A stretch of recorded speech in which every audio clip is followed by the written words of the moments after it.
السلام عليكم ورحمة الله وبركاته.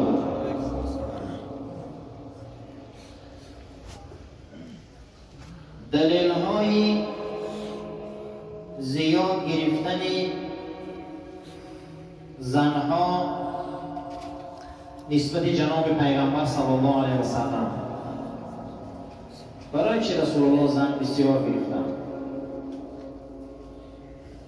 اصلا پیامبر گرامی اسلام تا 55 سالگی با یک زن زندگی کردن.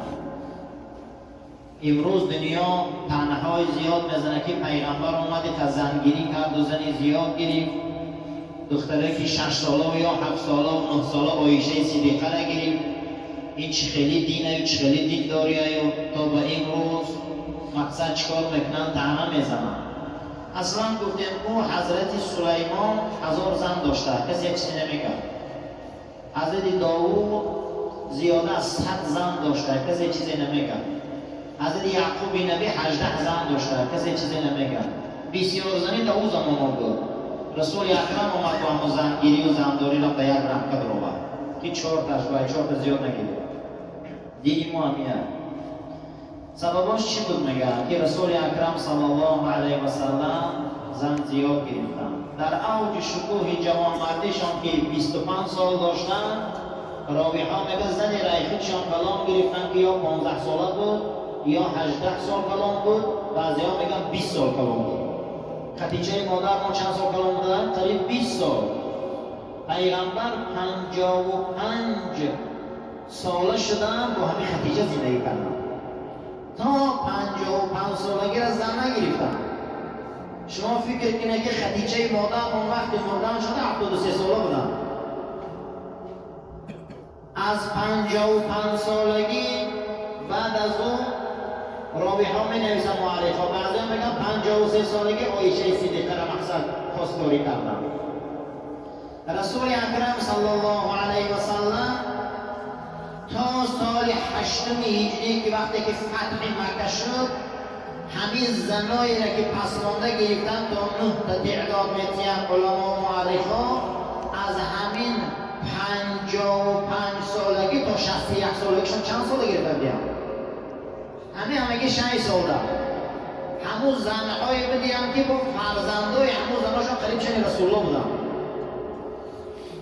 امی سلمه مادرمون 4 فرزند داشت، همسال رسول الله بود. حتی روزه بودی وقتی من کمپیر شدم، من چون میکنی گرفتم؟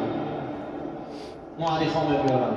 سعوده مادرمون 5 تا بچه داشت، بچه ها برابر رسول الله بود. زنگیری یک از مناجات عبادت پیغمبر نمیگه نکنه.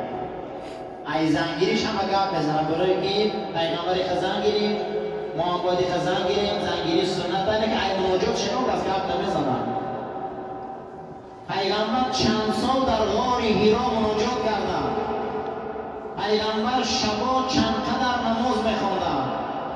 پیغمبر عمرش اغلبیت روزدار بودن. عمر پیغمبر بسیار در غزا و جنگا گذشت. قریب 100 تا جنگ گذراندن، غزا گذراندن. در غزا و جنگ و یک عمر روزداری ایبیدو زنختی راحت میکنی، معیشت میکنی و همه کمپیر. مجموعاً یک زن گرفتن که او بیکر بود و المؤمنین عایشه صدیقه بود.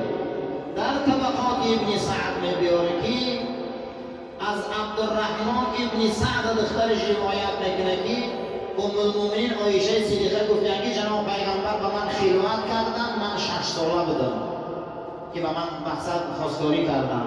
بعضی روایت گفتن زنونجا که 9 ساله بودم. اصلا میگن این روایت ها قابل اعتبار نیست، زیرا اینکه در دیگر طبقات ابن سعد و در دیگر جیلش میبیاره، جیل 5 و 6 میگه اصلا ام المؤمنین عایشه صدیقه پیش از رسول الله با جبیر ابن مطعم گفتنی مرد یک جوان خواستگار شده بود. وقتی رسول الله از زنشان که از دنیا گذشتن به زن بودن، اصلا پیامبر اوساقال در بین در آمد با نام خوله بنت حکیم. او آمد گفت که رسول الله را که فرستاده خدا ابوبکر دختر جوان داره، شما به همون نمیشه که خواستگاری کنید ازدواج کنید. اصلا پیغمبری ما میل نداشتن ابتدا اصفال این شخصیت رو نگه بریسن. بعد وقتی که ابو بکر صدیق را پیشنهاد کردن، صدیق اکبر گفتن فرستاده خدا عایشه نامزد جبیر ابن مطعمه، من از پیش و یا یک گذرم عادتی ما دا خوب نمیشه کنیم اونها چی بگن که یک دهن زدگی هستن. وقتی اونها رفتن که اونها از عایشه دست کشیدن گفتن نه ما مقصد از خواستگاریمون دست میکشیم، مقصد حالی آماده نیستیم برای زنگیری جبیر.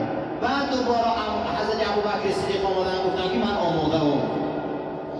اصلا میگم که خود عایشه و بر وقتی به شوهر کردن تیار بود که اصفال اشترکی بود. یک بار اصفال شده بود به جبیر ابن مطعم. بعد از اون میگه به رسول الله در همین طبقات ابن سعد با می نمیسه، میگه ام المؤمنین گفتم که من 9 ساله بودم، یک روایت یک 6 ساله بودم، اما میگه ابن سعد که روایت اصح میگه تمام زنای پیغمبر از 13 بالا بودن که پیغمبر اونها رو نکاح کرد. این شکل روایت چه شک میشود؟ از چند بالا بود میگه؟ از 13 بالا بودن. یک روایت دیگه میگه از 19 بالا بودن. حالا میگم پیغمبر دختری 6 و 9 گرفت، نه این روایت ها ضعیفه میگم. روایت اصحی که جناب پیغمبر گفته یگان زن به اجازت جبرائیل نگرفتم، وحی الهی قطعی گرفتم زنها، اما گفته زنها رسول اکرم از نکاح زنهای رسول الله ابن سعد میگه ای 13 تا 19 بودن. اما کدام وقت دختر به بلاغت میرسه؟ قرآن خودش میگه شما فرزنداتان به نکاح دراره وقتی که اونها به هدف و نقطه نکاح میرسن، بعد از اون بحث میشود. نزد امام شافعی ده دخترها از 15 ساله به نکاح میرسید، نزد امام احمد ابن حنبل ده از 15 ساله میرسیده، نزد حضرت امام مالک ده از 16 ساله میرسیده، نزد حضرت امام ابو حنیفه ده از 18 بچه میرسیده، از 17 دختر. امروز تهمت نزنن که در اسلام 9 سالگیه، امروز تهمت نزنن که پیغمبر دختری جوان گرفته اینا جوان میگیرن یاش میگیرن. نه، پیش از دین ما از اسلام بود این یاش شوهر کردن. اکثریت عادت مردم عرب همین بود، حتی در 20 سالگی ماما شدگی بودن، 9 شوهر کرده بودن، 10 کودک دار، 19 سالگیشون ده دختراشون شو دادگی ده، 20 سالگی ده ماما بودن. اسلام آمده بود. من در بخاری شرحای بخاری ما زیاد حدیث ها داریم، 21 سالگی ده ماما شدگی بودن. اینا کسی گپ نمیزنه، این عرف عادتهای پیشتره بود. اما رسول الله آمدن دین را آوردن، آیین را آوردن، مذهبا را بگی جدا میکنن. مذهب حضرت امام ابو حنیفه خود ماندن، دختر 17 ساله بودن. عادت عرب ده میگه دخترها تیز به بایا میرسن، زمین که گرم که هست گرم تیز میپزن آدم، دخترها تیز به بایا میرسن میگه. برای همین دخترها را از 13 و 14 عادت عرب بود که شوهر میداد. دویم میگم پیغمبر خدا صلی الله علیه و سلم در زمان پیغمبر مبعوث شدنش دشمناش شاعر میگفتن، جنون دیوانه میگفتن، شیطانی میگفتن. مقصد دیوانه و شیطانی و جین زده و شاعر میگفتن، لیکن یگان دشمنشان پیغمبر ما را خر گفتگی نیست. پیغمبر ما را یگان دشمناش خرش گفتگی نیستن. دختران دشمناش زنکباز گفتگی نیستن شد.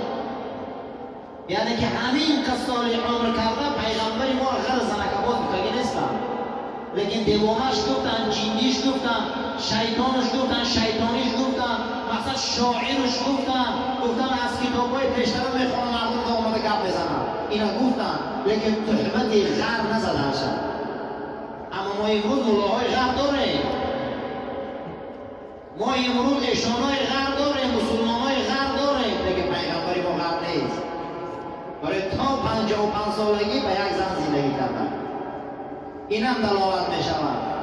سیوم جناب پیغمبر بعد فتح مکه زن نگرفتیم. وقتی که اگر سال 8 هجری باشد جناب پیغمبر سال 9 هجری از دنیا گذشتن، زن نگرفتیم. با فقط زناش همش مردم مکه بودن، از مدینه زن نگرفتیم.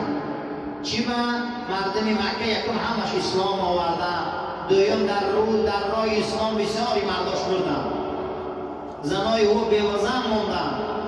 اونها آمدن مدینه منوره، وقتی که اونها را شوهراشان میبرد او را هیچ کس نمیگرفت و مهاجر بودن، مردم مدینه نمیگرفتن، مقصد اونها عادتشون همین بود که اینا مهاجر آمدگی هستن، بیرون میموندن. برای پیغمبر کسی را گرفت از مردم مکه گرفتن، همش کمپیر، همش کودکدار. برای چی کار کرده؟ برای که در اون زمان نه کارخانه بوده، نه صغیرخانه، نه یاردن پولی بوده، نه یک مقصد دولتی معین، همه چی در داخل قبیله حل میشد. پیغمبر اینها را میگرفت و سرپرستی میکرد. سوم عادت عرب همین بود که کسی که یزده میشد همون قبیله او را حرمت میکردن. اصلا حضرت عمر رئیس قبیله بودن، حضرت ابو سفیان رئیس قبیله بودن، حضرت ابوبکر رئیس قبیله بودن. از اینها یتهی گرفتن، یزده شدن. اونها حرمت میکردن. حتی بسیاری اونها در پیغمبر فقط نکاح کردگی‌اند، هیچ فایده نبود از اونها، فقط نکاح کردگی همون قبیله ها مستحکم شد برای پایه دین اسلام. یعنی حکمتاش این بود، میگه پیغمبر ما زنگیر نبودن که حواسلی زنگیرن. اگر انسان روان که بچه زور های بخیلی نمیشود، وان بچه دایتر زور های بخیلی نمیشود. از نقطه نظر علم پسیکولوژی در دو آدم بخیلی کرده نمیشود، یکی در بچه، یکی در دمو.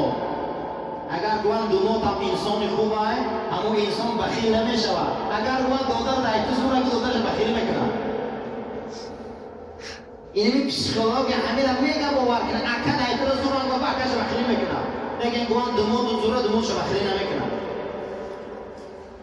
برای که رسول اکرم بگیریم که بهترین انسان در زمین بودن، قبیله ها بخیلیش نمیکنه، فرق جمع شدن که این بهترین ماه، این بهترین فرزندی آدم های.